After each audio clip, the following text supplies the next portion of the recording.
Café com Sal.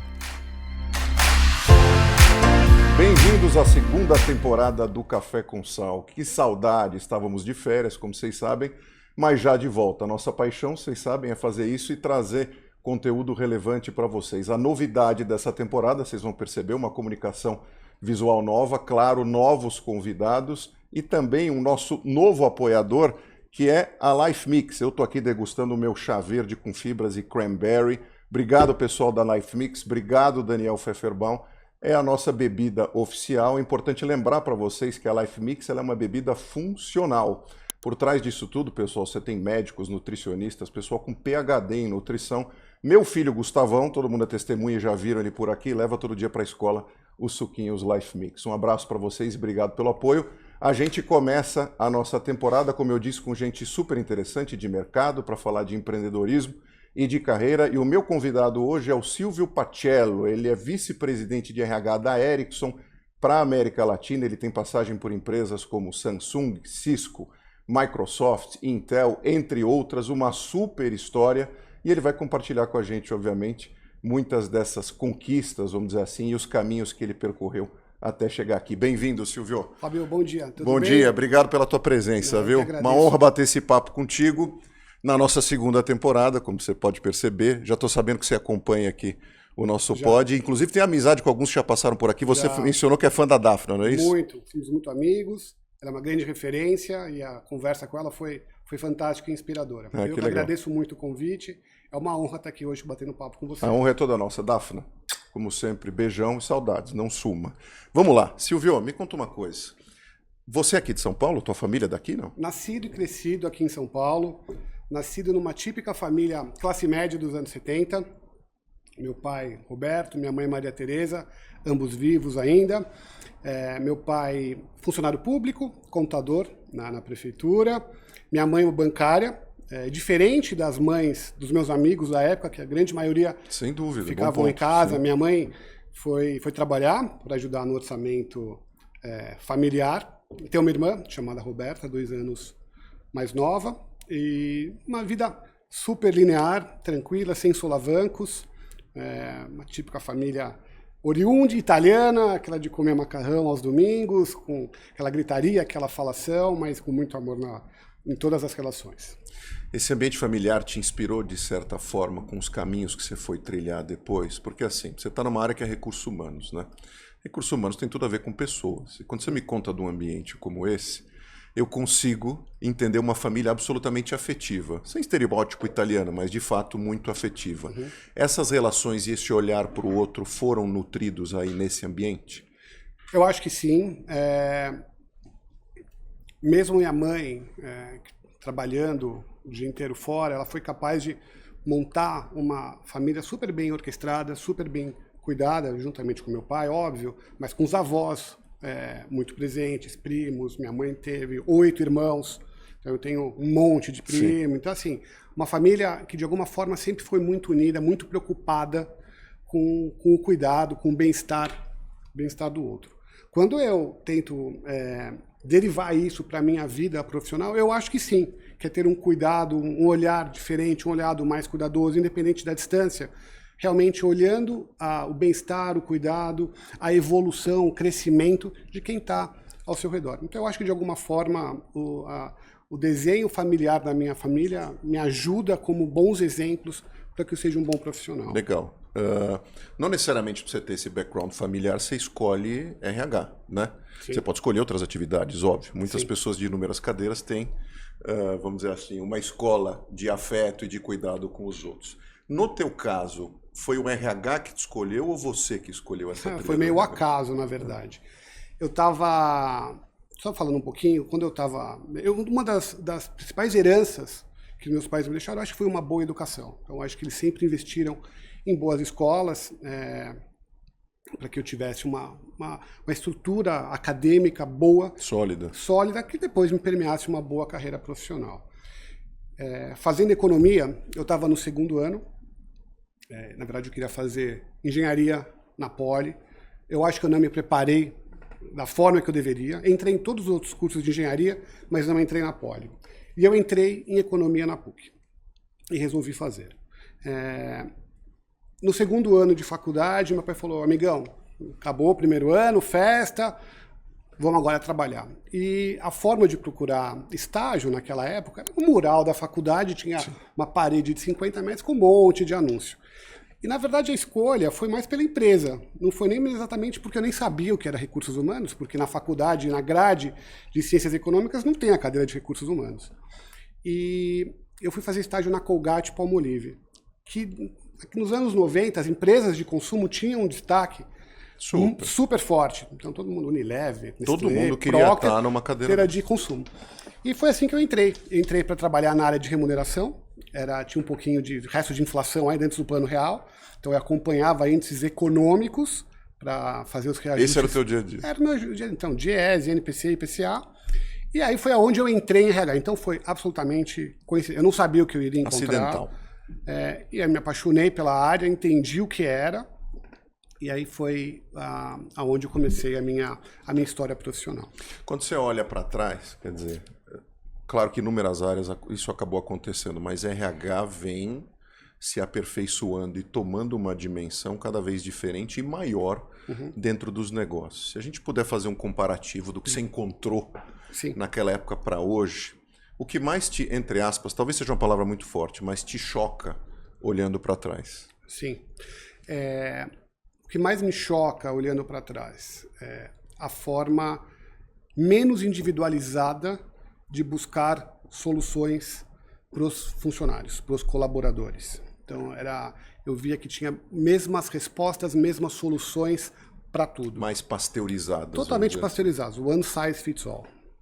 Desculpa a expressão em inglês, mas fácil de explicar.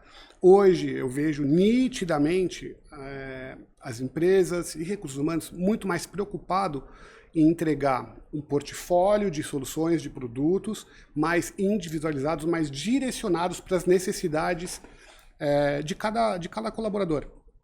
Então, quando a gente fala, sei lá, de plataforma de benefícios flexíveis, já é alguma coisa que deixa claro, assim, a pessoa solteira, eu não preciso de um plano de saúde muito completo agora, eu prefiro um percentual para a minha educação. Ou para quem tem um filho pequeno, o plano de saúde é mais importante. Você tem um cardápio. Você tem um menu de opções direcionado para o momento de cada pessoa. Quando você pensa na perspectiva de desenvolvimento, hoje você tem as plataformas online com milhares de treinamento, onde também cada um pode buscar aquilo que quer se autodesenvolver. Então, hoje, as soluções que a gente oferece são muito mais direcionadas para necessidades individuais do que era no passado. Imaginando naquela época, né? Naquela época o teu gestor falou assim, eu quero que você se desenvolva nisso. Exato. E com sorte a empresa talvez te desse esse benefício e você tinha que trilhar um caminho que de repente um terceiro te pedia. É engraçado, porque na verdade eu não sei nem se tinha tanto esse cuidado de quero que você se desenvolva. Era meio assim. Nem isso, né? Ó, você entrou aqui, toca aí. Legal, aprende como a empresa funciona, vai, se precisar de ajuda. Mas hoje em dia a gente que tem um direcionamento mais planejado. Então hoje todas as empresas procuram ter um set de objetivos muito claros e definidos no começo do ano, para que o gestor, junto com o funcionário, acompanhe a evolução desse funcionário. Você tem um plano de desenvolvimento individualizado, mapeado para onde a pessoa quer chegar, como ela completa esses gaps de desenvolvimento, porque a gente sempre fala, o plano de carreira, esquece, isso não existe. Se alguém te prometer plano de carreira, não vai existir. As empresas mudam muito, então qualquer plano fica obsoleto em um ano. Agora, um plano de desenvolvimento, uma trilha de desenvolvimento, isso dá para fazer. Isso é legal, que eu acho que é onde você se capacita para o próximo passo. O próximo passo, você não sabe exatamente qual vai ser, mas você está pronto, apto a participar desse próximo movimento. Perfeito. Eu acho que essa é a tendência. Legal. Falando em plano de desenvolvimento, como foi o teu? Então, a gente conseguiu visualizar você chegando ali, o Silvinho, vamos falar assim, chegando, né? Excelente. Bom, né? Muito. Eu sou fã também, sou suspeito, mas o chá é delicioso. Vamos lá. Você na Colgate-Palmolive, o Silvio lá, jovem, recém-entrado. Como é que foi o plano de desenvolvimento dele? Se é que tinha um plano, mas como isso se sucedeu? Deixa eu contar uma história minha pessoal antes de falar da vida profissional, que foi um hiato entre a escola e o começo da vida acadêmica, que foi servir o exército. E sem nenhum viés político, longe disso, não é isso, mas é interessante o que esse um ano de serviço militar me transformou como pessoa. Eu não queria, obviamente. Você não queria? Não queria. Eu fui sócio do Círculo Militar a vida inteira, convivi com toda a cúpula, não queria servir, mas não teve jeito. Fui escolhido e tá bom. O que me deixou de marca legal, interessante, que isso eu levo para minha vida pessoal e profissional. Lá, é uma situação que a grande maioria das pessoas não querem estar. Sim. Todo mundo odeia aquele mito e tal. Lá você iguala todo mundo igual a você. Então são jovens, nascidos no mesmo ano, todo mundo com a mesma roupa, todo mundo corta o cabelo igual, come a mesma comida. Mesma coisa. Todo mundo faz exatamente igual. E ali, Fábio, você percebe que em condições iguais para todo mundo, eu não sou melhor do que ninguém. Eu não era o que corria mais, eu não era o mais forte. Não necessariamente eu era o mais inteligente.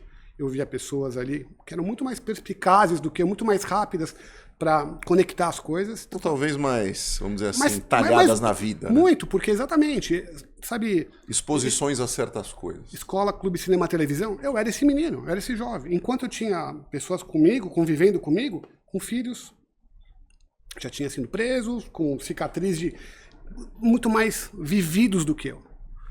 Então assim, opa, aquilo então me coloca assim, peraí, legal, eu tô bacana, uma vida legal, mas assim, eu não sou absolutamente, quando tá aqui para provar, eu não sou melhor do que ninguém. Então isso foi uma forma de mostrar, assim, seja humilde o tempo todo, porque na prática eu tô vendo que eu não sou melhor. Por outro lado, eu também aprendi algumas coisas legais. Primeira coisa, uma capacidade de adaptação muito bacana. Independente do momento, com quem eu tinha uma facilidade de me adaptar àquela situação, de me relacionar de uma forma genuína com qualquer pessoa. Isso foi muito legal. Uma outra forma, uma outra marca bacana que deixa em mim, questão de persistência e resiliência. Não, tô aqui, é difícil, mas eu vou fazer isso aqui de forma legal. Até porque fisicamente ninguém está preparado. Ninguém. Então assim, eu vou fazer isso aqui para valer. Eu não vou levar isso aqui a sério, não vou ficar reclamando.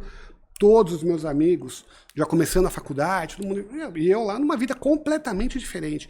Então, assim, foi super, super legal. Foi um momento muito importante da minha vida, que até a gente estava na nossa conversa introdutória, assim, o que passou? Não, esse fica. É uma marca bacana. Deixa bons amigos, tenho bons amigos de lá ainda. Então, assim, é uma experiência que foi muito enriquecedora para mim como pessoa. Você sabe que eu tenho uma história que é quase assim, porque é o seguinte, eu não queria servir de jeito nenhum. Eu jogava basquete na época, minha vida era basquete, minha família vem do basquete e tudo mais. E na época eu tinha residência em Itu, eu me alistei em Itu. E a fama era que dava excesso de contingente sempre, tudo bem, etc e tal. Bom, eu fui lá no primeiro dia, terminou o primeiro dia, aquele negócio, exame médico, piriri parará, né, te deixam lá às 7 horas da manhã naquele vento, né, naquele frio, era julho e tal. E aí eu fui olhando assim, no final do dia chegaram para mim e falaram assim, ó, você volta amanhã. Eu falei, ué, ninguém me contou essa história. Eu tive que voltar no dia seguinte. Quando eu chego no dia seguinte, obviamente um número muito menor de pessoas. Bom, e eu fui 5 dias seguidos, Silvio. Eu já cheguei para minha mãe e pro meu pai e falei assim, não vai rolar. Esquece. Não vai rolar para mim. E eu olhava, era um pessoal assim, meio um jeitão meio parecido. Fiz prova de matemática, tinha prova de física, um caderninho, me lembro até hoje, verde, de folha impressa verde e tal, fazendo a prova, eu no desespero. Você sabe como eu acabei não servindo? Na hora de tirar as medidas, eu tinha um pé que não tinha coturno do meu tamanho, porque eu calço 47, eu tenho essa benção na minha vida. E não tinha coturno para mim, eu fui dispensado por isso, porque eu ia servir também. Tá vendo? Lá em Itu. Que bom. Então eu sempre olho para trás, assim. Foi quase, foi assim, bola foi quase. Assim, como seria se eu tivesse... se eu tivesse estado em São Paulo, provavelmente eu teria servido. Mas não, muito legal o teu depoimento. Não, porque, mas assim, porque dá vontade de viver isso, né? Olhando para trás. Então, assim, eu olho para trás e falo, foi super legal, porque cortou ali o cordão umbilical. Sim. Até para falar, a vida é legal, eu tenho uma vida super bacana, mas assim, valorizar com outro olhar, vendo a vida de uma outra perspectiva. Então foi muito legal. Muito na frente, chegando numa empresa, tendo passado por isso. Eu acho. Porque assim, não é tão chocante, né? Pelo contrário. Não. Um gestor, disciplina, a ordem das coisas. Exato. A gente sabe que a herança hierárquica das companhias é militar. Exato, é isso de certa aí. forma. Todo o desenho, né? Exato. A estrutura todo salarial, exato. Tudo da Segunda Guerra o Mundial. Tático, estratégico, o squad, agora que todo mundo fala, isso é 100% militar. Exatamente. Né? Mas foi uma experiência legal, passou, e aí a gente começa a vida na faculdade, e depois, como você perguntou, plano de desenvolvimento na Colgate. Eu estava fazendo estágio na Colgate, e você vai lembrar bem, a Colgate adquire a divisão de consumo do laboratório Whitehall, que era a Colinos. Sim. E depois vai fazer o processo do CAD para fazer a fusão das empresas. E quando sai a fusão, eu estou acabando a faculdade e falo, olha, a gente adora você, mas não vai rolar efetivação, porque as empresas vão se fundir, vai ter muito headcount. Esse ano não vai ter efetivação de estagiário. Ótimo, beleza. Sigo minha vida, bola para frente, e entro no programa de treino da PepsiCo, na divisão de snacks, e começo a trabalhar na Elma Chips. E foram 2 anos maravilhosos. Eu adorava trabalhar na Elma Chips. Eu sempre falo que a Elma Chips é um produto que você consome quando você está feliz. Que tem uma história com Itu. Tem a fábrica de Itu. Não, eu estava toda hora lá na fábrica de Itu. E eu adorava trabalhar. Sabe assim, acordava feliz, ligava o som. Vamos trabalhar, maravilha. E é isso aí. Então, entrei no programa de treino. Era um programa de treino para recursos humanos. Que legal. Tá? Você ficava 6 meses, em rotação. Então, meu primeiro projeto foi na fábrica de Itu, para trabalhar a logística dos caminhões, como otimizar os caminhões que transportavam, que saíam da fábrica. E foi um período muito interessante, porque é uma cultura, como eu falei, é um produto que você consome quando você está feliz. É uma cultura muito alegre, muito alegre. É uma cultura chamada down the street, porque o business acontece na calçada. Fato. Na calçada. Todos os funcionários precisam ter uma experiência de rua. Então, eu passei 1 mês dentro da Elma Chips saindo com o vendedor. E sair com o vendedor significa ir às 5 horas da manhã para o centro de distribuição, pegar a rota. Eu falei, então hoje você vai distribuir 2 caixas de batata frita na padaria Santa Marcelina, depois você vai para Doritos no São Marché, não sei da onde. E você começa a viver também aquilo, junto com o vendedor. E o vendedor tem que distribuir, tinha o controle de caixa de papelão, ele tem que controlar o estoque de caixa de papelão, fazer trade market, cobrar o dono da... Sentir a temperatura do que é a rua. Assim, você quer fazer projeto aqui? Legal, vai entender como é o business. Super bacana. Entregar em supermercados. No mercado, o caminhão fica 5, 6 horas para entrar, para descarregar no supermercado. Não é uma vida fácil. Bom, 2 anos fantásticos.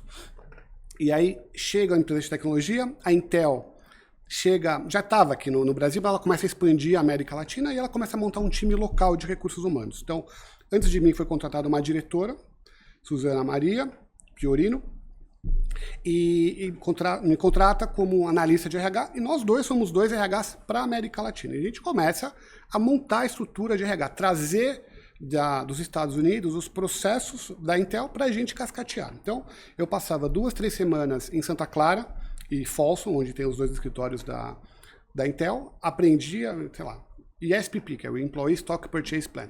Traz para cá, fala com o advogado, fala com a área financeira. Dá para colocar nessa mesma estrutura aqui. E faz call-out. E, vai para a Argentina, vai para a Colômbia, vai para o México. A gente abriu o escritório Peru e Chile e começa a movimentar, porque o business da Intel crescendo de uma forma bastante agressiva. Foi uma experiência muito, muito enriquecedora. E eu confesso que, quando eu volto na minha carreira, esse provavelmente foi um desafio que eu não aguentei a pressão. E eu deveria ter segurado mais a onda. Foi. E aí olhando para trás, falo, eu acho que eu não estava preparado, acho que a posição era maior do que eu, pelo volume, pela complexidade, eu tinha 25 anos. Tinha muito de design, de empreendedorismo. Ali. Na verdade era o seguinte, traz dos Estados Unidos, implementando, mas aqui não dá para fazer isso, mas tem que fazer. Não, mas eu não consigo. Entendi. Eu não tinha maturidade de fazer... O jogo político, a costura. Falar para os Estados Unidos que tem que fazer diferente, aqui não dá, aqui tem que ter um outro tempo, a cultura aqui é um pouco diferente, as demandas eram outras. E eu acho que eu não estava preparado para o tamanho da cadeira. Saí, fui trabalhar numa consultoria chamada Towers Perrin, que era uma consultoria de recursos humanos que faz pesquisa salarial, hoje ela chama-se Towers Watson. Sim. E eu era o consultor que atendia a Microsoft. E aí a Microsoft me chama para trabalhar com eles. Eu já mais maduro, eu faço uma carreira muito legal lá. Eu falo que a Microsoft me molda como profissional. Diferença de cultura Intel, muito Microsoft. Parecido. Muito parecido? Muito parecido. E depois tem a Cisco, que eu vou falar um pouquinho, que as 3 são muito similares em muitas coisas, por ter esse jeitão Califórnia ou West Coast. A Microsoft está no estado de Washington, mas é o West Coast e são muito parecidos. A Microsoft é uma referência como organização, tudo funciona de forma muito sincronizada, o nível intelectual dos profissionais é muito alto, então você interage o tempo todo com gente muito inteligente, então você aprende, cada interação, você aprende, você é desafiado. É uma empresa que de uma autocriticidade muito alta, então todo ano ela muda muita coisa para ela sempre estar evoluindo. Ou seja, apesar de por muito tempo ter uma posição de muito destaque, ela jamais foi arrogante ou inerte em relação a isso. Não sei se ela não foi arrogante, talvez tenha sido em alguns momentos, mas não foi inerte. Tá. Não foi inerte. Mas sim, eu acho que em alguns momentos ela falava, não, eu estou aqui com Windows e Office, domino aqui essas as duas franchises mais importantes. O mundo circulava em torno disso. E eu acho que ela começou a aprender que os clientes estavam questionando algumas coisas, e ela começa a mudar esse modelo. E hoje ela tem um modelo bem diferente, mais ligado no cloud, que é um modelo de muito sucesso, que, de novo, a empresa tem uma valorização exponencial. Mas é uma empresa com uma bagagem, um processo de comunicação, processo estratégico, a derivação da estratégia para a tática, muito, ou seja, muito o impacto da organizado. É muito, assim, é muito forte, e foi uma experiência muito, muito rica. Depois de 10 anos, eu tenho um hiato, eu também saio da Microsoft, vou para o mundo farmacêutico, trabalhar na Roche, assim, por 10 meses. E quando eu saio da Microsoft, eu saio triste, porque eu gostava muito, mas eu queria mais. Eu já tinha passado por todas as áreas de RH aqui no Brasil, então eu tinha sido business partner para vendas, para marketing, para serviços, para as áreas de suporte. Já tinha passado em todas as disciplinas de RH, em remuneração, em recrutamento, em desenvolvimento organizacional, comunicação. Eu queria alguma coisa diferente. E fui para a Roche, e lá eu teria o escopo regional, ia ter um time. E 10 meses de Roche foi tão rápido, a Microsoft me liga e fala, olha, sabe aquela posição que você estava querendo? Apareceu. Quer voltar? E eu voltei. Então, não assim, tinha como dizer não. Não tinha como dizer não, porque eu gostava muito, embora o mercado farmacêutico é encantador também, sim, mas eu conheci muito pouco, assim, eu só tive um pequeno cheiro e eu acho que deve ter muita coisa legal também. Sim. Aí eu volto para a Microsoft, uma experiência muito legal, Fábio, que é a Microsoft estava criando uma área chamada CNO, Consumer e Online. O que ela percebe? Ela percebe que ela estava muito focada no mundo de enterprise, competindo com a IBM, competindo com a Oracle, com a SAP, com a Sun Microsystems, e ela deixa de lado o foco em Consumer e Online. E o que acontece? Aparecem novos players. Google, Apple, Facebook, e começam a fazer estrago. Então a Microsoft bota todas as suas ofertas de Consumer Online numa única organização, e quer criar esse conceito de consumer. Então foi super bacana, porque era trabalhar numa startup dentro de uma empresa mega estruturada. Então, assim, foi um baita desafio, porque pela primeira vez a Microsoft não estava liderando o jogo. Ela estava correndo atrás dos outros players. Então, dentro dessa área, tinha basicamente todo o business de online, esse sempre muito forte, muito consistente. Hoje, qualquer empresa online hoje tem gente dessa população liderando essas empresas. E coloca os produtos de consumer. Então tem o Windows Phone, que na época estava tentando brigar, achar o seu espaço. Sim. Tem as suítes online, que é Hotmail, o Messenger, o Instant Messenger. Tem o MSN.com, que é o site que tinha.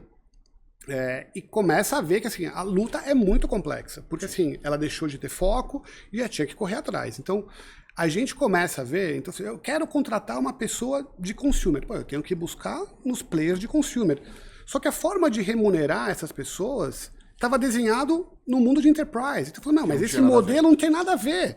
Então, a gente teve que, dentro da Microsoft, fazer as influências e criar uma audiência, uma mentalidade para ser consumer também. Foi uma experiência super, super interessante, muito rica. Porque, assim, a gente tinha muita dificuldade. Claro. Muita dificuldade para vender internamente, para ter os resultados que a gente queria, porque a empresa... Quando a gente fala de consumer, eu imagino que o engenheiro desenvolvendo o produto já tem que ter essa mentalidade. Então, a gente tinha que mudar a cultura inteira da empresa para isso. Você tirou um diploma na universidade de ouvir não. Total. Então, assim, eu preciso isso. Não dá. Isso não dá. E não era o foco. Não era o foco, porque o outro business de enterprise ia super bem. Bom, depois de quase 10 anos de Microsoft, eu decido buscar outras experiências, eu queria ver outras coisas. Mas tem um baita de um carinho, uma experiência muito boa, grandes amigos que eu deixei lá. E tem horas, né, Silvio, que assim o ciclo termina. Eu precisava ver outras coisas. Como um relacionamento, né? Que às vezes você acorda de manhã, aquele namoro da adolescência, que você nem sabe explicar ou verbalizar por quê. Exato. E acaba. Então, assim, aí eu fui para General Electric, que era uma empresa também que eu queria muito trabalhar, gigantesca. Fiquei menos de um ano também. E eu fui para General Electric. A GE estava criando uma estrutura chamada GGO, desculpa. Global and Growth Operations, GGO. Que era para fazer o corporate da GE, porque a GE ela é toda verticalizada. Sim. Mas foi uma área que não tinha um impacto. Inclusive, na literatura de gestão a vida inteira, todo mundo bebeu da água. Da água da GE, né? GE. Então, essa área, ela tinha, por definição, ser mais linear a gestão de RH da GE, mas as verticais, Healthcare, Energy e todas as outras, tinham muita força. Então, assim, o meu trabalho não era um trabalho tão... Eu percebi que eu não ia estar... o meu impacto que eu ia criar não era tão alto. Poderia ter migrado internamente, mas apareceu uma outra oportunidade bacana, aí para voltar para a Cisco, aí como head de RH aqui do Brasil, e aí eu volto para uma área de conforto, que sempre foi a minha, né? Que foi esse mundo de tecnologia mais puro, mais software. E aí quando você fez a pergunta das três, Cisco, Microsoft e Intel são muito parecidas, o estilo de gestão, o desenho organizacional, o ecossistema, o perfil dos funcionários, o calendário americano também é muito parecido. Então, são empresas bem parecidas. A Cisco, muito enterprise e serviços, mas muito parecido. Depois de 2 anos e meio de Cisco, estava indo super legal, empresa ótima também, maravilhosa, bacana. Eu participei de um processo de um grande varejista brasileiro. E foi muito interessante essa conversa, porque eu fiquei 3 horas. Ele era o dono da empresa. A gente ficou 3 horas conversando. E eu falei, Silvio, eu adorei a conversa com você. Adorei. Teu xará. Oi? Ele é teu xará? Não, ele falou pra você. Silvio, sim. Tá. Ele falou, eu adorei a conversa com você, mas eu não vou te contratar. Como não? A gente ficou 3 horas, a gente discutiu um monte de projeto, como você vai me Tipo contratar? feedback que você voltaria pra casa falando, essa vaga é minha. Exato. Ele falou, não, eu não vou te contratar. Eu não vou te contratar por uma coisa. Você passou em grandes empresas, fez grandes projetos, mas você nunca passou numa empresa que realmente te desafiasse como organização. Você sempre passou em empresas vanilla. O que você está falando? Na hora você não achou que ele tinha um ponto. Eu falei, o que você está falando? Eu falei, vai por mim. Você nunca passou numa empresa que te desafiasse na base. Tudo está sempre pronto, muito organizado. Eu fiquei na dúvida, o que esse cara está falando? Bom, continuei trabalhando. E aí, depois de um tempo, me liga uma pessoa com uma vaga para trabalhar na Samsung. E eu falei, opa, vamos conversar, né? Tinha empresa coreana, muito diferente, difícil. Estigmatizada em alguns aspectos. Muito estigmatizada. Eu falei, essa pode ser aquela empresa, aquela passagem... Aquela encrenquinha. Aquela encrenquinha. Eu não sei se eu exagerei no tempero, porque realmente é uma empresa muito diferente, muito diferente. Eu sempre falo, foi sem dúvida a experiência mais difícil profissional que eu tive, porém a mais enriquecedora. Por quê? Bom, eu vou para a Samsung, saio da Cisco, vou para a Samsung, eu falei, vou arriscar, com medo, preocupado. Então eu fiz o meu todo due diligence, conversei com um monte de gente que já tinha passado lá, que já trabalhava lá ainda, para entender onde é que eu estava indo. Eu falei, Silvio, é diferente do que você está acostumado, é um outro processo de decisão, é outro processo de comunicação. Tem coisas muito legais, tem muita coisa para fazer, mas é diferente. Eu falei, quer saber, eu vou tentar, se der errado eu volto, mas eu preciso tentar. Não vou me perdoar se eu não tentar. Eu estou numa zona de conforto, era claro que eu estava, com aquela passagem na Cisco, estava numa zona de conforto, poderia estar lá até hoje, empresa ótima, mas eu precisava experimentar outras coisas. E chegando na Samsung, realmente eu vivenciei coisas muito, muito distintas, porque os dogmas, o estilo organizacional, as decisões, a hierarquia, é tudo conflitante com o que a gente está acostumado. Eu falo, as empresas orientais, elas estão numa posição muito distintas do ponto de vista da cultura ocidental que a gente está mais acostumado. E eu me adaptar a isso, de cultura, eu vinha de culturas muito fortes americanas, falei, isso aqui não rola aqui. Então, assim, não vem me falar de, vamos fazer encantamento dos funcionários. Legal, mas não é isso o primeiro ponto. a indústria coreana, de um modo geral, ela tem controles muito fortes, muito severos de tudo. Um pragmatismo. Velocidade. É o que a gente chamava lá de... A empresa é uma box mover, que a gente tem fábrica em Campinas. A Samsung tem fábrica em Campinas e tem a fábrica em Manaus. É mover a caixa para chegar no retail aqui, no menor tempo possível, colocar para vender e não ficar muito tempo para vender. Nada mais straightforward do que isso aí. É isso, entendeu? Muito investimento em tecnologia, produtos, uma primazia no desenvolvimento de produtos. Mas assim, é fazer as coisas acontecerem e não deixar o produto muito tempo parado no varejo. Então, o trabalho que eu fiz de recursos humanos lá, e eu tenho certeza que continuou evoluindo e continua evoluindo, foi back to basics. Então, o que eu percebi que tinha? Tinha uma falta, uma frágil confiança, um frágil tripé de confiança entre empresa, gestão e funcionários. Eu sentia que um meio que desconfiava do outro. Desculpa te interromper, mas você acha que... Porque tem as lendas, né, da cultura coreana organizacional. Tem. Algumas são lendas, outras não são lendas. Então, até, se você me permitir, vou beber da fonte, né? A gente ouve das sombras. Sim. Né? Isso é real. É real, é sim, total. Isso é real. Então, assim, você tem lá, para quem está nos ouvindo, nos assistindo, você tem uma função lá executiva, provavelmente você vai ter um par teu coreano sim. que conhece da cultura para, de certa forma, verificar se o trabalho que você está conduzindo está dentro do que é esperado lá da matriz. É isso. Além disso, ele está também... Esse é o jeito de olhar o papel do Sombra, que tem um outro papel também. Ele articula entre os coreanos o que você está fazendo. Entendi. Ele faz o projeto andar. Ele faz também o projeto andar com a matriz e dentro da comunidade coreana, dentro da empresa. Então, quer dizer, ele traduz ali o que você está fazendo para os caras outros entenderem a coisa. Exato, ele ajuda a vender. Entendeu? Então, ele é um cara muito importante. Mas tem esse papel do Sombra. E talvez tenha ficado estigmatizado porque é muito distante da própria cultura brasileira. Então, não é só para vigiar, não é isso. Porque tu não fala, ele está lá me vigiando. Sim. Não necessariamente. Ele está também te ajudando. Ele pode ser, certamente, ele traz inputs, se possível, aquela área lá. Porque, assim, quando eu falei a comunicação, é difícil. Não são todos os coreanos que falam bem inglês. Sim. Não são. E não são todos os brasileiros que falam bem inglês. Então, tinha um hiato nessa comunicação complexa. Então, era importante dessa pessoa fazendo essas conexões internas. Mas essa essa frágil confiança, a gente percebeu e falou, não, vamos fazer back to basics. Então, vamos criar políticas, comunicar políticas, garantir que as políticas sejam respeitadas, porque esse era o grande ponto.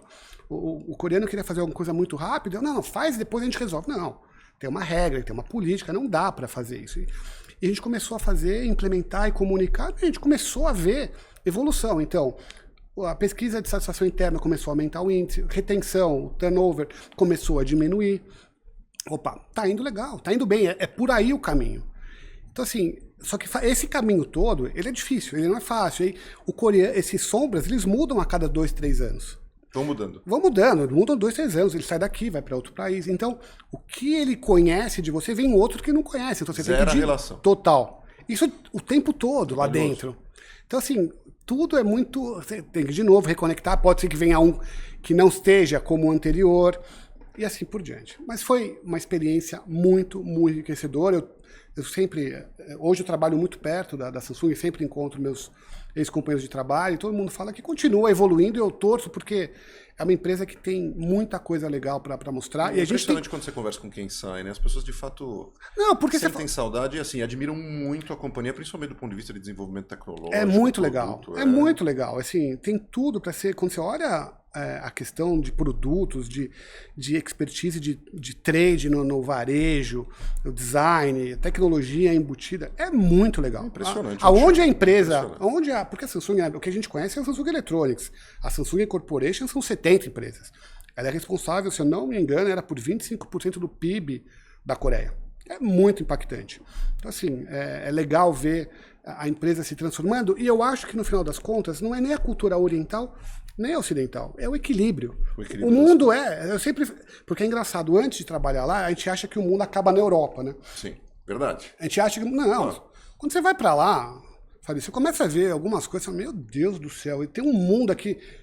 Você começa a descobrir que o outro lado, a Ásia, é uma coisa... Porque o Brasil em si, né, ele vive do consumo cultural norte-americano, máximo europeu. A nossa perspectiva de mundo, e talvez da grande maioria, né, seja isso, porque culturalmente a gente bebe disso. Exato. Cinema, arte, música, a maneira como se vive. Né? A educação, nosso modelo educacional é europeu. Exatamente, exatamente. O bilinguismo, né? Não, tem uma coisa legal da Samsung, da cultura coreana. A capacitação educacional deles é uma coisa e é o exemplo para o mundo inteiro. E tem uma história engraçada, se me permite. Claro. Tem 3 universidades lá que são as referências, que é a Seoul University, Korea University e a Yonsei University. São públicas ou privadas? Não sei. Tá. Acho que são públicas. Mas isso foi um coreano me contando. Que desde que você nasce na Coreia, a sua família inteira, você tem que entrar na SKY, que é a sigla das 3. Você tem que estar numa das 3. São as 3 referências, sendo que as outras são excepcionais também. Sim. E falou que você passa a vida inteira se preparando para entrar nessas 3 universidades. E a vida inteira é assim. Parece que você está 8, 10 anos, está jogando bola com os amigos. Enquanto você está jogando bola, tem um menino da sua idade se preparando para entrar. Me contaram que no dia da prova, do vestibular, do Enem lá para entrar na universidade, é feriado nacional. O espaço aéreo é fechado para não ter barulho. Os pais vão juntos até a porta da onde vai ser a prova. Ou seja, um fenômeno cultural. Assim, no tipo de tão importante. Então, enquanto aqui a gente está vendo no dia do Enem, aquela correria para ver quem entra por último. Os memes que vão aparecer. Exato. Lá não, é uma coisa super séria. Tá? E fazer uma dessas 3 é um privilégio para eles, é uma coisa muito diferenciada. Então, assim, você olha o nível educacional do que tem lá, com o que a gente tem aqui, a gente está há muitos anos atrás desse nível educacional. Bom, se a gente for falar de educação, infelizmente saíram os índices de QI médio também, a gente apanha muito nisso. Né? E outra coisa que a gente aprende vendo esse outro mundo da Ásia, isso eu canso de falar para as minhas filhas que estão entrando na universidade agora, falar, olha, enquanto vocês estão aqui, tem alguém do outro lado muito mais preparado do que vocês e que vão ser muito mais baratas do que vocês. Então, quando vocês estiverem buscando emprego aqui, vocês não estão concorrendo só com quem está do seu lado. Você está concorrendo com quem está do outro lado do mundo. E essa outra pessoa do outro lado do mundo é muito melhor do que você, muito mais bem preparada, muito mais barata. Então, entenda que a competição vai ser cada vez mais difícil. Qual é o nome das meninas? Isabela e Manuela. Isabela e Manuela, menos tempo nas redes sociais, mais estudo, viu? É isso aí. Tem competição aí. Tem. Boa. E, bom, aí saindo da Samsung, eu vou para a Ericsson. Como é que surgiu a Ericsson na tua vida? Um headhunter me ligou, um recrutador da Ericsson.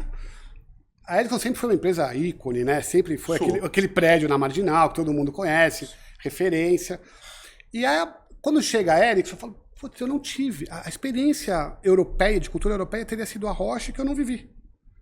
Puta, pode ser uma experiência interessante viver a Ericsson, empresa sueca. Cultura europeia, mas sueca, que também é peculiar. Que é peculiar, que é a cultura escandinava, que também, quando você entende os índices de desenvolvimento econômico dos países escandinavos, você entende um pouco a cultura da Ericsson. A estrutura da sociedade é completamente diferente.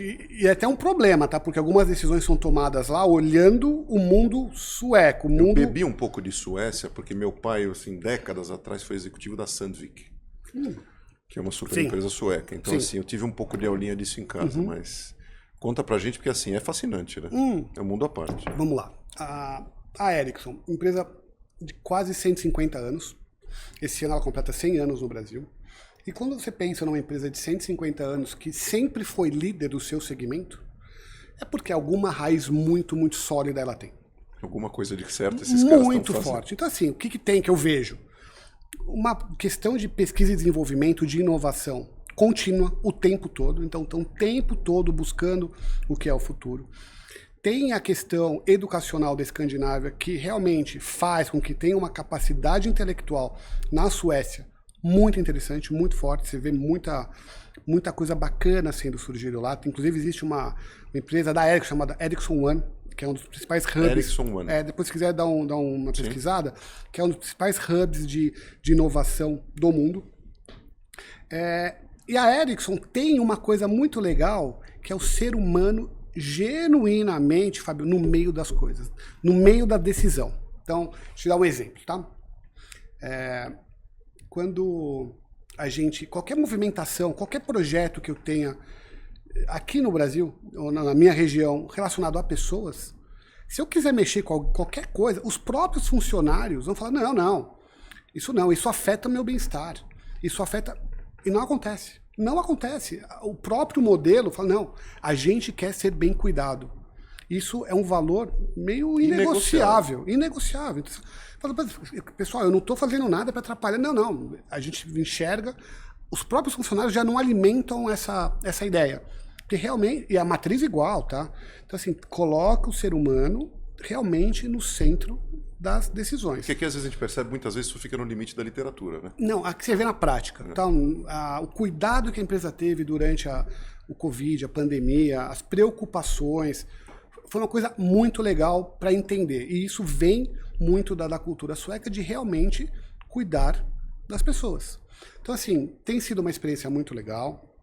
A Ericsson, como organização, aqui na América Latina, está indo super bem, porque a gente está no momento agora de rollout de 5G. Estados Unidos e Europa já fizeram há 2, 3 anos, a gente está fazendo isso agora. Mas a Ericsson também começa a olhar outros modelos de negócio inerentes ao 5G. O 5G vai permitir, por exemplo, um desmembramento, uma derivação de várias coisas. Redes dedicadas.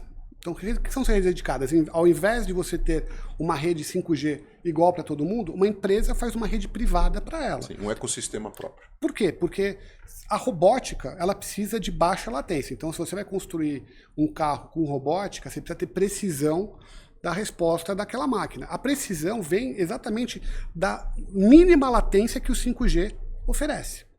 Outra coisa, o IoT, o Internet das Coisas. Tendo mais coisas conectadas à rede de forma mais rápida, você consegue ter uma influência de dados muito mais rápido. Vou te dar um exemplo. Performance, assertividade, Exemplo, conectividade. Tá? Carro conectado com ônibus, conectado com metrô, conectado com ônibus, conectado com a bicicleta, conectado com semáforo, com pedestre. Imagina tudo isso sincronizado, funcionando, dizendo assim, o volume de carros para atravessar a avenida A com a B está muito maior no sentido bairro, centro, então o semáforo automaticamente adapta isso porque vai fluir melhor. Cidades inteligentes, exato. Urbana. Pedestre, o ônibus que você vai precisar pegar está chegando em tanto... Assim, então existem muitas e muitas possibilidades que a gente vai ver no futuro inerentes à chegada do 5G. Uma outra iniciativa muito bacana que a gente tem falado, por exemplo, são os slicings das redes. Não sei se você já ouviu falar isso. Não. Mas, por exemplo, você não precisa colocar, vamos supor, um evento muito grande, um evento musical muito grande lá em Interlagos, o Lollapalooza. Tá. Tem 500 mil pessoas lá. Sendo que em algum lugar da cidade está mais vazia. Então eu faço o slicing, eu direciono mais banda de rede para o evento. Que é o que acontece, por exemplo, quando eu vou no Itaquerão. Infelizmente a fase não tá muito boa, mas eu tenho dificuldade de pegar... Não sei exatamente o que você está falando. Não sabe, não. Né? Não vou nem te perguntar o que você sabe. Você é o quê? São Paulo, futebol. São Paulino? Não, tudo bem, eu respeito. São Paulo eu respeito, sabe por quê, Silvio? Porque os títulos do São Paulo e as conquistas, elas realmente ocorreram. Eu vi. Sim. Elas são disso. Não tem não estou deixando recado para ninguém. Não tem asterisco, né? Não tem asterisco, todas as... Não, eu vi. A minha esposa é São Paulina, né? Eu e meu filho somos corintianos. Mundiais com respectivas Libertadores. A gente respeita, sim. Não vem me alfinetar também, que não tem nada a ver com isso. Até porque aquilo lá eu também vi na televisão. Ganhou, entrou no campo e ganhou. Tá bom. Mas é isso, entendeu? Então, assim, mas eu chego no estádio realmente, assim, você não tem... Exato, é isso. Então, eu não consigo me comunicar com ninguém. Embora todos os estádios tenham, se você olhar... Tem já uma certa infra. Tem, mas não funciona legal. Não então, pega. assim, tem muita coisa legal vindo aqui da Ericsson. E, de novo, é uma empresa que sempre está se revolucionando. Então é uma cultura muito legal. Então, assim, vivenciando a cultura europeia. Outro ponto interessante é consenso. Enquanto na empresa americana e na coreana é muito mais top-down as coisas, na europeia é tudo consenso em cocriação. Então um projeto, para ele ser legitimado, ele é cocriado. Então a gente, sei lá, a gente tem um projeto muito bacana da Ericsson de diversidade, ele é uma cocriação, não sou eu dizendo, você vai fazer isso não. Tá, isso pessoal, tá. a gente vai fazer tudo isso junto, com as opiniões, a gente vai cocriar, vai errar, vai acertar, mas a gente vai de governança, cocriar. São comitês, você tem representatividade, é isso. É isso. Tá. Então tudo é muito por consenso. Vamos alinhar as coisas. Às vezes demora mais tempo para tomar a decisão. Isso que eu te perguntar, como é que a gente faz com a Mas quando você disso? cocria, Fábio, tem uma legitimidade interessante, porque a pessoa se sente parte decisória daquilo, ela compra a ideia. Entendi. Então vamos dizer que são projetos que têm uma chance de sustentabilidade maior comparativamente a outros. Porque eu participei da discussão. Sim. Organicamente eu participei dessa discussão, então eu sou corresponsável por isso. Sim. E uma coisa, nós somos heróis ou vilões. E uma coisa que eu aprendi na minha vida profissional foi discordar é muito melhor do que desconhecer. Quando eu cocrio, alguém pode discordar. mas você sabe do que se trata. E é muito... O desconhecimento é péssimo, porque aí a pessoa começa a minar aquilo, mas... É porque você não cria conhecimento. Discordar é de forma propositiva. Exato, mas beleza, eu entendi seus pontos, eu só não concordo, mas eu entendi qual é o racional. Quando eu desconheço, eu não sei nada. Claro. E aí eu descaracterizo... O mais fácil para quem não sabe nada é dinamitar o status quo. Exatamente. Então, assim, isso eu aprendi, isso é muito legal, vamos co-criar junto. Que é o que a gente vive muitas vezes no mundo atual, né? É muito... O mundo que foi criado, ele não presta. Para que lado a gente vai? Não sei, vamos fazer... Vamos discutir. Vamos discutir. Isso é legal. Então essa é a minha história profissional. Me fala uma coisa. Pois não. Claro, não. Desculpa te interromper. Imagina. Eu fiquei fascinado com aquela história que você me contou da Intel. De que você olhando para trás fala assim, cara, eu não estava preparado para aquilo. Né? A gente vive, para alguns setores hoje importantes, um momento de escassez de mercado. E quando a gente vive um momento de escassez, a gente olha muito para o bottom line. E isso é doído, principalmente para quem está em recursos humanos, porque a gente coloca pessoas em primeiro lugar. Né? Mas você vê um movimento sempre que é inevitável, né? Cíclico, mas é inevitável, que é de certa juniorização. E aí eu fiquei pensando lá no Silvio, lá atrás, que de certa forma, não fruto talvez disso, mas estava de repente muito júnior, como você disse, para a posição dele. Como alguém na tua cadeira hoje lida com questões, às vezes inevitáveis e objetivas, de implementar juniorização em certas cadeiras que às vezes a gente sabe que não dá, mas é o que se pode fazer? Excelente pergunta. Vamos lá. Como que eu faria isso? O que eu vejo com isso? Primeiro, a questão da juniorização tem a ver um pouco com... Não é a idade, é bagagem profissional. Então, porque existem pessoas super jovens, mas que têm um potencial tremendo. Se você alimentar essa pessoa com conhecimento, com desenvolvimento, ela vai responder. Quando eu olho pessoas que não estão capacitadas para aquela cadeira, acho que tem algumas coisas que a gente pode definir para poder acomodar isso. Primeiro é ter um pouco de paciência, entender que existe um delta de expectativa do que se espera de um profissional naquela cadeira e do que a gente tem naquele momento para oferecer de profissional para aquela cadeira. Então tem que ter um pouco de paciência e ajudar essa pessoa a complementar isso. A gente tem, de repente, que baixar um pouco os requerimentos de um profissional para que ele possa... porque eu sempre penso o seguinte, se ele não está pronto, ele tem potencial para estar. Em quanto tempo? Eu não sei. Não depende só de mim. Sempre depende muito dele, com o que eu vou oferecer de desenvolvimento para ele. Mas se eu criar um processo bem claro de comunicação, de expectativa, baixar esses pré-requisitos, tá? Então eu vou dar um exemplo assim. Ou seja, a gente investe em ajustar a régua. Ajustar a régua, assim, se não der certo, a gente corrige, mas vale a pena fazer a tentativa, monitorando, obviamente, muito de perto, mas eu acho que vale a pena, porque tem muita gente que responde. Uma das coisas que a gente viu, você pega uma pessoa muito júnior, um estagiário, um analista muito júnior, com potencial, dá um desafio grande. Opa, respondeu. Dá mais, joga na fogueira. E a pessoa vai respondendo e vai crescendo.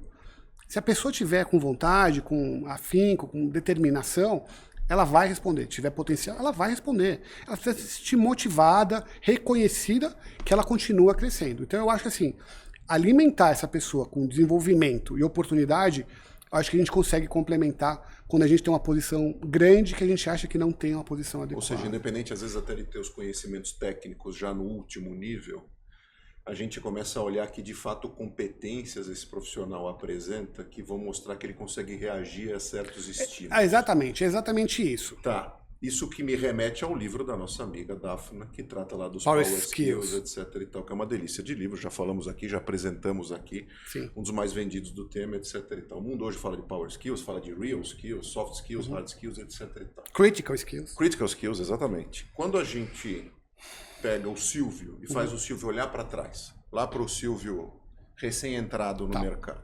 O Silvio que está olhando hoje, por exemplo, para as filhas dele, que vão entrar no ambiente acadêmico num grau mais avançado e também no mercado de trabalho. E para a turma hoje que quer se fazer viável e sustentável, né? Porque a gente fala de carreira, a gente tem que estar viável até os 80, 85 para descansar 15. Exato. Que vai ser isso. É isso, totalmente. Né? O planejamento é esse. O que para você, aos teus olhos, independente das culturas que você passou, olhando para o mundo de hoje, é inegociável do ponto de vista de... Essa pergunta é ótima. De power skills, ou de real skills, ou de critical skills, para sobreviver e poder construir coisas importantes na sociedade? Não, é muito legal essa pergunta. O que eu vejo? Quando éramos jovens, quando a gente foi para a escola, a gente comprava conhecimento. Então, pagava mensalidade para conhecimento no modelo paroquial, onde o professor, em cima do tablado, ensinava... Tribal, né? Tribal. Então, ensinava, doutrinava como é que era, questionava.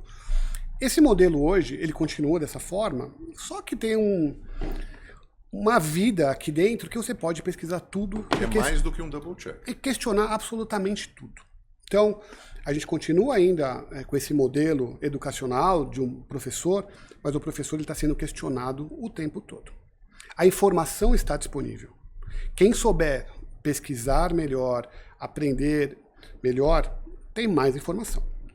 Eu costumo, nas minhas conversas com as minhas filhas, também falar o seguinte: a atitude de vocês vai determinar um monte de coisa. Eu falei, enquanto vocês estão aqui, provavelmente, eu falei da história de quem está no outro mundo, mas não sei muito longe, não. Tem uma pessoa, uma menina da idade de vocês, que não estudou na mesma escola que vocês, provavelmente numa escola mais simples, só que elas têm muito mais atitude e vontade e gana de aprender do que vocês. Ela provavelmente vai vencer. Porque o conhecimento que vocês têm, ela consegue assimilar rapidamente. Se ela se dedicar a estudar, porque hoje a informação está toda, a informação é muito mais democrática, o conhecimento é muito mais democrático. Então, a primeira atitude que eu vejo a primeira competência que eu vejo para ter sucesso no futuro é a atitude. Atitude de tudo. Atitude de querer aprender de forma contínua, porque qualquer skill que você citar, daqui 2, 3 anos ele está obsoleto. Qualquer tecnologia que você aprender hoje, daqui 2, 3 anos, ele está completamente obsoleto. Um aluno sai da faculdade de engenharia já obsoleto. E vai ser sempre assim. Então, é inevitável. O aprendizado contínuo é inevitável. A curiosidade contínua, a vontade de se reinventar o tempo todo. Tem um outro livro muito interessante de um outro amigo meu chamado Joseph Tepperman. Sim, amigo seu, amigo meu. O Anticarreira. O Anticarreira. A gente começou juntos na Intel. Falei com ele hoje de manhã, beijão, Jô. Ele é muito amigo meu. Sim, trabalhava com o Luiz, na equipe do Luiz. Luiz Barcelos. Sim, lembro. Até o Luiz eu conheci. E conversando com o Joseph, ele falou assim, a gente vai ter várias carreiras. Então, assim, quais são os talentos adormecidos que cada um de nós tem? Porque provavelmente eu vou ter uma única carreira, mas quando eu sair do mundo corporativo, eu vou fazer outra coisa. Vou ser conselheiro, vou ser headhunter, vou empreender, não sei. Deveria até já estar pensando nisso, mas assim, essa nova geração vai ter várias carreiras. E você precisa alimentar os seus talentos para que eles sempre estejam presentes e disponíveis para que você possa se reinventar. Quem ficar dependente de um único modelo vai ter muito mais dificuldade. Maravilha. Você falou do Joseph, fica a dica, hein, turma, de livro. Eu já comentei aqui, mas o Anticarreira, do Joseph Tepperman, que é um super headhunter, obviamente um super amigo meu e amigo do Café com Sal, então vocês já têm todas as referências, podem ir atrás desse livro. A gente sempre põe nos episódios as referências, então o pessoal acha fácil. Falando em livro, você bebe de literatura muito, você é um cara de filmes, séries? Eu sou de tudo, mas deixa eu te falar, eu sou um historiador frustrado. É mesmo? Sou. Eu deveria ter feito história. No fundo, meu coração... Sabe que eu tinha vontade também, né? E eu acho que eu vou fazer faculdade ou mestrado em história. Então, de cada 10 livros que eu leio, 8 são de história. Uhum. Eu acabei de ler um livro recente chamado Império. Esse livro fala... Depois eu te mando a foto, mas esse livro fala a influência do Império Britânico no mundo. E é muito legal porque assim, a gente não percebe, a gente fala muito do Império Romano e tal, mas o Império Britânico também trouxe diversas coisas para a gente. Alguns exemplos. Esportes coletivos, religião através da religião protestante, a common law, o modelo de controle das terras. Tem várias coisas legais. Tem vários impactos na nossa vida social hoje. Sim. Muito bacana esse livro. Eu estou lendo um outro livro, esse eu estou acabando já, chamado A Capital da Solidão. A Capital da Solidão. São 2 volumes. Capital da Solidão, os 2 volumes escritos por Roberto Pompeu de Toledo, filho de Cícero Pompeu de Toledo, nome no Templo Mundial. Templo. E o primeiro volume, Capital da Solidão, é de 1500 a 1900, como São Paulo se desenvolveu até 1900. E o segundo chama Capital da Vertigem, que é de 1900 a 1954, com a inauguração do Parque do Ibirapuera. E aí é um momento. Então aqui é um momento colonial, até a chegada dos primeiros imigrantes, e aqui chama Capital da Vertigem, porque aí o crescimento exponencial de São Paulo. Amo. Baita literatura super bacana. Eu tô com um livro que eu já comprei. Eu estava assistindo um programa na CBN com o Dan Stubach. Sim. E ele estava entrevistando uma autora chamada Bettina Alton. Ela fez um livro investigativo chamado Baviera Tropical, que conta como Joseph Mengele se escondeu por 20 anos aqui em São Paulo. Quais foram as redes de apoio que ele teve, tanto da Alemanha quanto aqui, para ele se esconder, até ele morrer afogado em 79, lá em Bertioga, e depois em 85 teve exumação, toda aquela história. Mas assim, eu fiquei muito intrigado com a entrevista dela, para entender como que esse cara conseguiu se esconder. A Mossad chegou muito perto dele, mas ele sempre estava um passo à frente da Mossad pelas redes de apoio que ele tinha. Impressionante. Então você é um apaixonado por história. Sou pirado em história. Livros de negócios eu li recentemente, o da Daphna, que na verdade eu deixo na cabeceira e faço pesquisas constantes. Porque ele é um manual. É um manual, porque é muito prático. Sim. Não é uma história, Exato. Ele é muito prático. E por isso que ele é muito bom. Muito prático. Séries e filmes. Ontem à noite eu assisti um filme legal da história da BlackBerry. Não sei se você já assistiu. Não. Tá na Prime. É a história da BlackBerry, super bacana. Uma série de negócios bacana é a da Uber. Não sei se você assistiu do Uber. Uber não. Vi Spotify. Spotify, o do Uber é mais legal. Eu vi o filme O Maestro. Sim. Espetacular. Espetacular. O do Uber é muito legal, porque é uma história das consequências de falta de compliance, falta de gestão, falta de ética e quais os impactos que isso traz. Mas, assim, derrocado. Fantástico. E para me divertir, eu estou vendo a saga da família Dutton em Montana através de Yellowstone. Eu quero ver. Eu já vi. Tô louco para ver. Eu vi. Você sabe que eu tive um carnaval meio conturbado, questões de saúde, mas já tá tudo bem, etc. Também eu fiquei em casa, né? Um pouquinho de hospital, um pouquinho de casa, eu me enfiei e falei assim, eu preciso de alguma coisa para me divertir. Eu me enfiei na onda do tal do Machos Alfa. Sim. Você já viu esse Vi. É hilário. O que é legal, série espanhola da desconstrução da masculinidade tóxica. O legal é isso, porque a gente está acostumado com a cultura, a piada americana, a piada europeia ela é muito legal, a sarcasmo e tal. Eu assisti o Macho... A velocidade, o texto é ótimo. É ótimo. A família Dutton é legal, primeiro porque assim, eu não gosto de série com muito diálogo em estúdio, eu gosto de série com aberto, filmado fora. E assim, o landscape do Yellowstone, que se passa em Montana... Eu tô doido pra ver. É muito... E eu gosto de natureza, então... chegaram a ter memes, aquela coisa, uma semana vendo Yellowstone, já tem um cara no sofá com uma garrafa de uísque na mão e um chapéu de cowboy. E o cavalo, amarrado. Mas é legal, a cultura Você gosta de música? Gosto, muito. Cara, rock, gosto de rock. Também. Então, assim, você viu o Daisy Jones and the Six? Muito legal. Cara, me remeteu tanto ao Fleetwood Mac, tem uma coisa a ver? Talvez eu tenha, os anos 70, né? Mas a trilha sonora é super bacana, né? E a menina que canta é uma voz fantástica. Adorei. Também tá no Amazon. Na Amazon, né? Ou HBO? Não, acho que Netflix, não era? Não. Eu acho que é Amazon. Amazon. A Isa tá dizendo aqui que é Amazon. Não me lembro exatamente. Muito bem. Que bom. Cara, obrigado, viu? Prazer foi Adorei nosso papo. Eu que agradeço. E a gente adorou estar de volta aqui no Café com Sal, porque assim, Silvio, a vida é feita desses encontros, né? Sim. É isso que a gente valoriza. E a gente estava conversando aqui antes de começar, que a gente vive disso, né? RHs, Headhunters, etc. Então a gente vive de histórias, de criar conexão com pessoas. E mais uma vez vocês tiveram o privilégio aí de ter uma aula de RH, uma história de vida muito bacana. A gente ligou muitos pontos interessantes de pessoas, culturas, negócios diferentes, setores diferentes.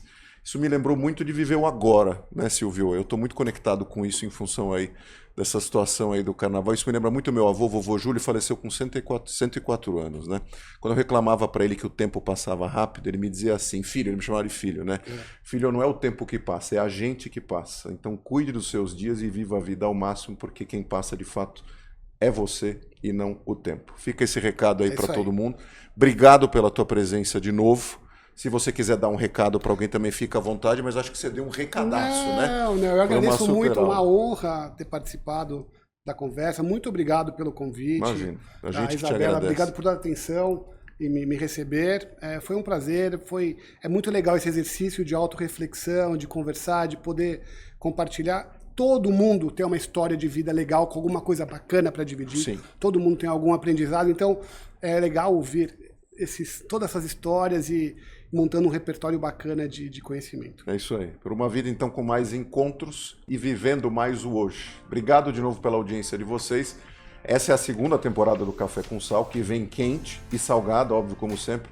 A gente agradece de novo o prestígio e o apoio da Life Mix, com os chás que a gente degustou hoje aqui e os sucos e bebidas funcionais de toda a linha deles. Um abração e até o próximo episódio. Tchau.